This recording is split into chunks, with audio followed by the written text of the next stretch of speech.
Hi, I'm a news person, and here's some news. The president is just very bad. It's very bad. And we didn't want to talk about him this week, but a lot of news is just about him. I mean, we could do a segment about how vocal feminist icon Joss Whedon physically and emotionally cheated on his wife for 15 years, or how it was once again brought up that beloved comic Louis C.K. continually gets accused of locking female comics and writers in rooms to make them watch him jerk off in front of them. But, speaking of hypocrites and sexual assaulters who get away with it, the president. Sorry, but he is the president, and he loves attention, and he's been basically spending his entire summer vacation having a dialogue with the world about what kind of war to have. Maybe a nuclear war, maybe a civil war. World war? Personally, I'd prefer a war of the worlds. Then before we die, at least we can all know definitively that aliens exist, and just f***ing hate us. But it looks like the president has merely settled on perpetual war by answering the question, what should we do about Afghanistan, with a resounding, That's right, the war that can now get its learner's permit in all 50 states is hoping to one day rent a car in all 50 states. Reactions to Trump's announcement of sending more troops into Afghanistan ranged from, I bet some dipshit will say how he finally seems presidential, to, he really seemed presidential tonight. Very presidential, isn't it? Very presidential. The complex situation in Afghanistan that the United States created in Afghanistan seems to have no end, since after the troop surge, there's no timetable for withdrawal. Even Rex Tillerson has said to the Taliban, "You will not win a battlefield victory? We may not win one, but neither will you." As if to literally say, in war, nobody wins. Good point, Rex. I agree with you, Rex. President Trump has spent many of his non-president years berating former President Barack Hussein Obama for not withdrawing from Afghanistan. Unfortunately, the current president's just a weak leader, you know? He said he'd withdraw. But he's sending more troops in? Not keeping that promise, you know, to his supporters. Low stamina. Weak leadership. Anyway, Mr. Trump, for any future military decisions, might I suggest not doing a war? Speaking of weak leadership, the president was feeling low, so he decided to hold a campaign rally in Phoenix, Arizona to boost his spirits and maybe make a couple of bucks. Let's start at the very beginning. What a crowd. Nope, here's the crowd. Go on. Joined together with friends, we reaffirm our shared customs, traditions, and values. It's important to note who he's talking to here, because it's not America. He's only talking to the people in that room, like that one black guy behind him, or at another rally, that same black guy behind him. He's talking to his base. He says as much immediately. We are fully and totally committed to fighting for our agenda, and we will not stop until the job is done. He's not being the president, he's being a candidate. Because even though his general approval rating went down after his terrible response to the events in Charlottesville, see last week's episode, his approval rating with his base went up. So at his rally, he decided to spend 16 minutes explaining why the media is dishonest and crooked and unfair to him about that. Nobody there needed to hear that from him. 16 minutes. But let's just fast forward to the part where he explains why he said there was blame on both sides and why he said there were some very fine people marching with the Nazis. That's like fast forward. So keep fast forward. You can just cut to it if you want, or because I mean, he's complaining about the media representation of his words. You'd think he'd mention the part that everyone had a problem with, right? Is that the end? So that was my words. And he stuck the landing. So that was his words, and one of those words was new to him, Antifa, or as he and the internet like to call it, Antifa! Now, this is definitely a word he just learned, anti-fascist. Another word he doesn't know, but definitely should, is fascist, something he's called regularly in regards to his authoritarian nationalism. Go to an anti-Trump protest and you'll see hundreds, if not thousands of signs calling him a fascist. I called your new president a fascist. Another fascist Trump. That type of fascist behavior. The methodology of a neo-fascist. In his speech that night, he literally said he'd shut down the government in order to get a wall put around the nation. But believe me, if we have to close down our government, we're building that wall. Ah, yes. Reasonable democratic leadership that respects the checks and balances our government put in place so nobody has too much power. Cool, cool, cool, cool, cool, cool. Fascists also have a disdain for the recognition of human rights, basically forgiving human rights violations for the sake of the greater good.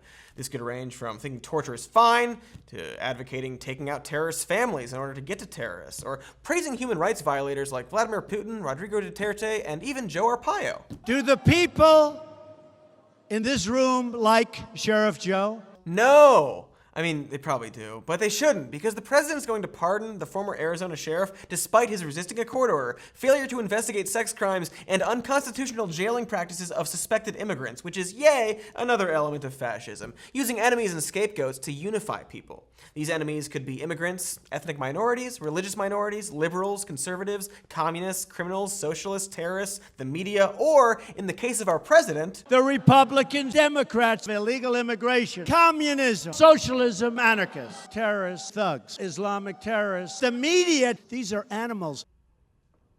fascists use scapegoats. Okay, let's knock some more of these out. Supremacy of the military. We're building up our military like never before. Obsession with national security, that's obvious. Security threats, border security, immigration security is also a matter, remember this, of national security. Oh, cool. 2 in 1 again. All right. Intertwining religion and government, like Trump's executive order to allow churches to participate in political speech and activities despite the separation of church and state, because It really shows you that America is indeed a nation of faith. We know that.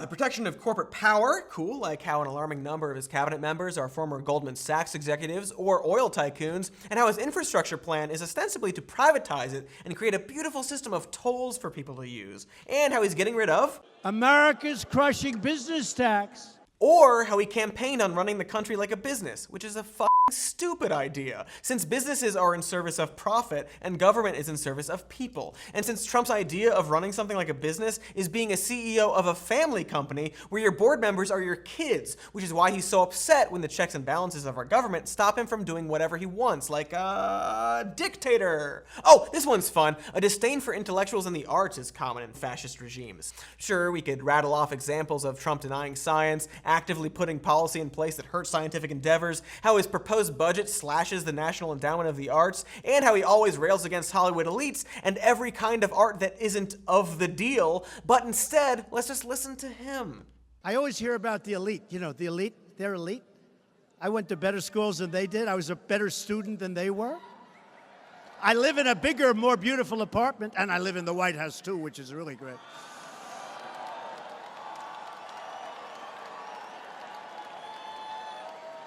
I think, you know what? I think we're the elites. They're not the elites. Railing against the elites and intellectuals in the middle of bragging about living in a literal golden tower. Cool. Anyway, promoting the police state, like militarizing the police, or suggesting cops be rougher with suspects and protesters, and overlooking police abuses from sheriffs like David Clark. Joe Arpaio again. Was Sheriff Joe convicted for doing his job? Nope. Cronyism and corruption, we got that. Fraudulent elections, pretty sure that's a thing. Oof. Fascism is hard work. Let's get back to attacking critical media. Now, obviously, there's a link between Trump's fake news and Hitler's Lügenpresse, German for lying press, and he did spend 16 minutes complaining about the lying press, and more minutes. Oh, that's so funny. Look back there. The live red lights, they're turning those suckers off fast, I'll tell you. They're turning those lights off fast.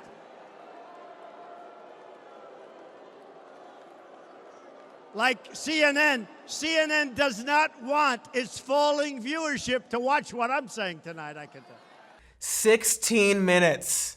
And let's confirm his claim by going live to CNN. They're turning those lights off fast. Like CNN. CNN does not want its falling viewership to watch what I'm saying tonight, I can tell.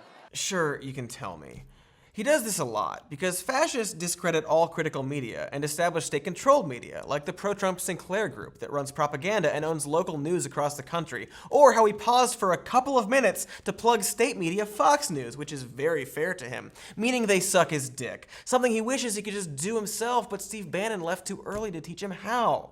A good example of Fox's fairness, after everyone joked about how Trump would definitely use his dumb moron eyes to stare directly at the sun during the eclipse, and he did, which you're not supposed supposed to do? Fair and balanced Fox News anchor Tucker Carlson said it was, quote, perhaps the most impressive thing any president has ever done.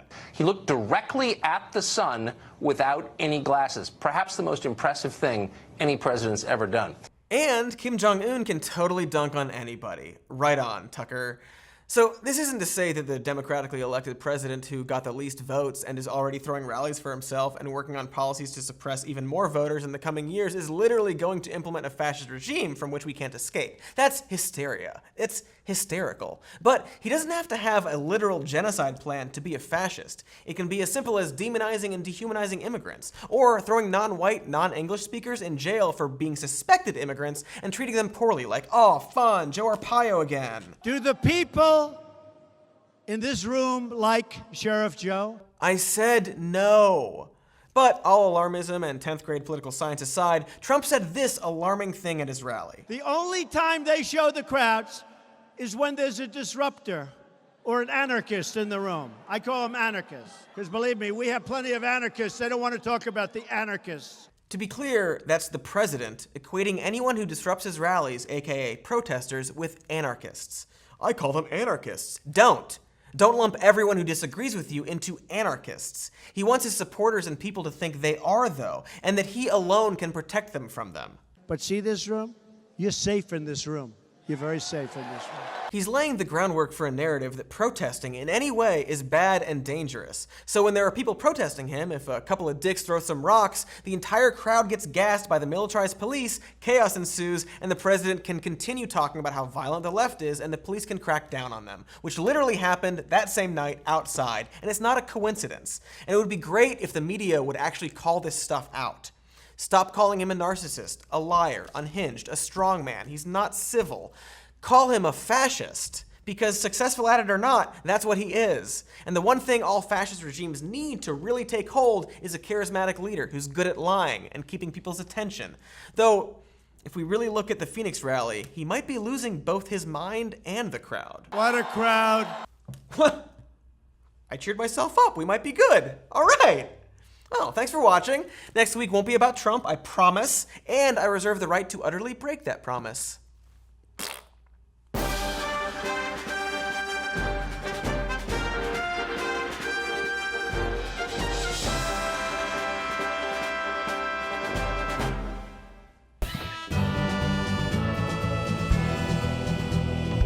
Hey, thanks for watching that video. If you want to subscribe and get notifications, click the C and the bell.